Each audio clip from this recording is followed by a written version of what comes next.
ده صاحبي محمد علي بن رمضان نجم الكرة التونسية المعروف جدا اللي اسمه رجع يتردد على سوق انتقالات النادي الاهلي مرة تانية كصفقة محتملة في سوق الانتقالات الصيفية اللي جاي، والجدل ده زاد جدا خاصة لما نجم أسطورة الكرة التونسية طارق زياد طلع وجه رسالة مبطنة لمحمد علي بن رمضان لو في لاعب تونسي متقدم له عرض من النادي الاهلي ريال مدريد افريقيا، العرض ده مش ابدا ممكن رفضه، لان النادي الاهلي بيحقق احلام كل لاعب على مستوى البطولات والانجازات والمسيرة الكبيرة. يبدو ان احنا كده مكملين مع الجدل ده لسه خلال الفترة اللي جاية. وهنا نيجي للسؤال المهم، هل محمد علي بن رمضان فعلا نجم كبير؟ هل فعلا هيكون اضافة للنادي الاهلي وفعلا يستحق الانضمام ليه؟ هنا نيجي بقى عشان نجاوب على السؤال ده، لكن في البداية وكالمعتاد الدعاء لاخواتنا في فلسطين بنصر قريب. استاذنكم لا تنسوا الدعاء لابي ولكل موتانا، ربنا يرحمهم جميعا. ويلا بينا نجاوب بدون اي تفاصيل او بدون اي مقدمات طويلة. محمد علي بن رمضان مواليد ديسمبر 1999، يعني بنتكلم ان اللاعب دلوقتي 24 سنة وماشي في ال 25. اللاعب بدايته كانت مع نادي الترجي الرياضي التونسي لما اتصعد لنادي الترجي سنة 2018، لكن انطلاقته الحقيقية كانت في موسم 2021. ابتدى يشارك كأساسي، شارك حوالي في حاجة و30 مباراة، قدر يطلع في أول موسم ليه أساسي ب 13 مساهمة تهديفية. الموسم الثاني في الوقت اللي كان بيعتقد فيه الكتير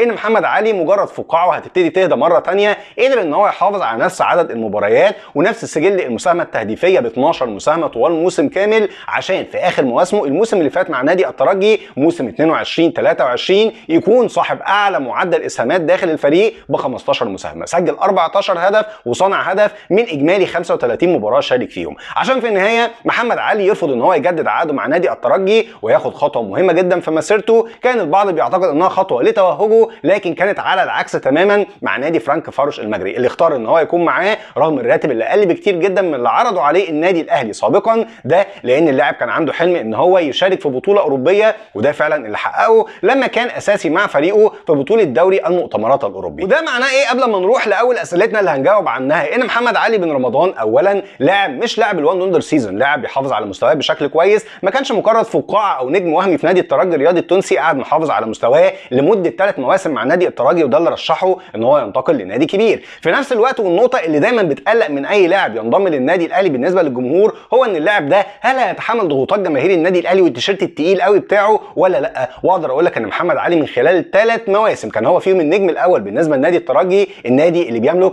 الشعبيه الاولى في تونس والجماهير بتاعته مجنونه كوره كده بالمعنى الحرفي. اقدر اقول لك ان اللاعب مؤهل تماما ان هو ينضم للنادي الاهلي وينجح. وهنا بقى نيجي لاول سؤال، لما اللاعب بيملك كل الامكانيات دي ليه ما نجحش مع ناديه المجري في الوقت الحالي؟ هجاوبك في كلمتين بساط جدا. عارف امام عاشور؟ اكيد تعرفه، هو ده بقى امام عاشور رقم 2. امام عاشور لما خرج من نادي الزمالك كان نجم في مركزه داخل مصر. امام عاشور لما انتقل لنادي ميتلاند مع مرور الوقت يمكن بعد اسبوعين او 3 اسابيع بدا المدير الفني يغير طريقه اللعب وابتدى يغير مركزه، وهو ده اللي محمد علي بن رمضان اصطدم بيه مع اول مبارياته مع نادي المجري. محمد علي بن رمضان بيلعب محور ارتكاز رقم 8 مايل شويه ناحيه الشمال، لكن فوجئ بالمدرب الخاص بالفريق المجري بيوظفه توظيف مختلف تماما، انه صانع العاب صريح، او في بعض الاوقات كان بيلعب بيه كمان كراس حربه وهمي في خطه ال 4-4-2 جنب المهاجم. عشان كده هنلاقي ان محمد علي بن رمضان في الوقت اللي كان بيشارك فيه مهاجم صريح كان بيبقى فاشل تماما، في وقت ما كان بيشارك في صانع لعب كان بيحاول يظهر بشكل كويس، لكن ارقامه اختلفت. بعد ما كان واحد من هدافين نادي الترجي تحول للاعب صانع لعب اول، وقدر ان هو يحقق 6 اسهامات او 6 مفاتيح او تمريرات مفتاحيه اتسجل منها اهداف. لكن في نفس الوقت اللاعب كان بيعاني، اللاعب كان بيحاول، لكن القشه التي قسمت ظهر البعير ان اللاعب جات له اصابه في الدوري المجري غاب بسببها 4 مباريات في الدوري، ووقتها ده كان موعد ظهور نجم تاني داخل الفريق انتزع مكانه الاساسي، خاصه ان النجم ده مكانه كصانع لعب كان مكانه الاساسي مش محمد علي بن رمضان اللي بيحاول يطور نفسه في المركز ده. عشان كده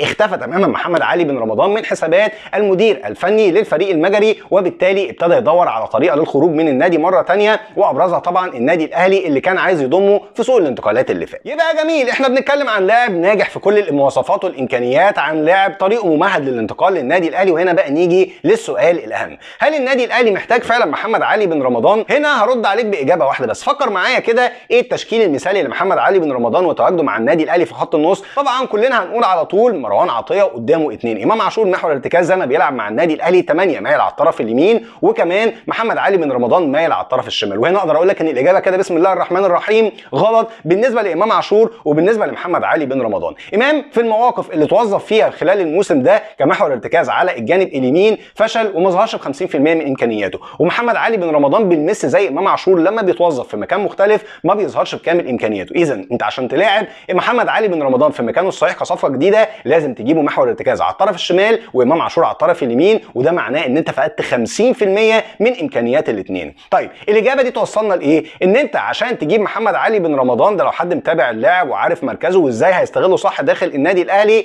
ان محمد علي بن رمضان لازم يكون مكان امام عاشور، وده اللي يوصلنا لاحتمال واحد بس لو النادي الاهلي مصمم على اتمام الصفقه مع نهايه الموسم الحالي، ان النادي الاهلي عنده خطط لبيع امام عاشور. وطبعا انا اعتقد يعني ان الفكره دي هتكون صعبه على جزء كبير من جمهور النادي الاهلي، لكن ان انت تجيب الاثنين وتسقط امكانياتهم 50% وما تستفادش منهم بشكل كويس ده هيكون مستبعد تماما. وهنا نيجي للسؤال الاخير، ان كان محمد علي بن رمضان بيجيد اللعب محور ارتكاز رقم 8 على الطرف اليمين، واحنا عندنا احمد القندوسي المتوهج في الدوري المصري مع نادي سيراميكا كليوباترا بيلعب في نفس المركز وقادر ان هو لما يجي للنادي الاهلي يقدم اضافه في المركز ده، ايه حاجتنا لمحمد علي بن رمضان حتى لو هنشتريه بمجرد بنص مليون دولار او بمليون دولار؟ الاجابه متروكه ليك بعد كل اللي اتكلمنا فيه ده. محمد علي يظل اسم كبير واضافه لاي فريق، لكن بعد كل المعلومات اللي ذكرناها شايف انضمامه ضروره للنادي الاهلي ولا التفكير في مركز تاني محتاج للدعم على مستوى اللعيبه الاجانب؟ ومين هي المراكز دي اللي محتاجه للدعم؟ مستني اسمع رايك في التعليقات وبس. يا رب تكون الحلقه عجبتكم. استاذنكم لا تنسوا الدعاء للوالد بالرحمه والمغفره رحمه الله عليه هو وكل امواتنا جميعا، واشوفكم على خير في حلقه جديده بكره بامر الله تعالى.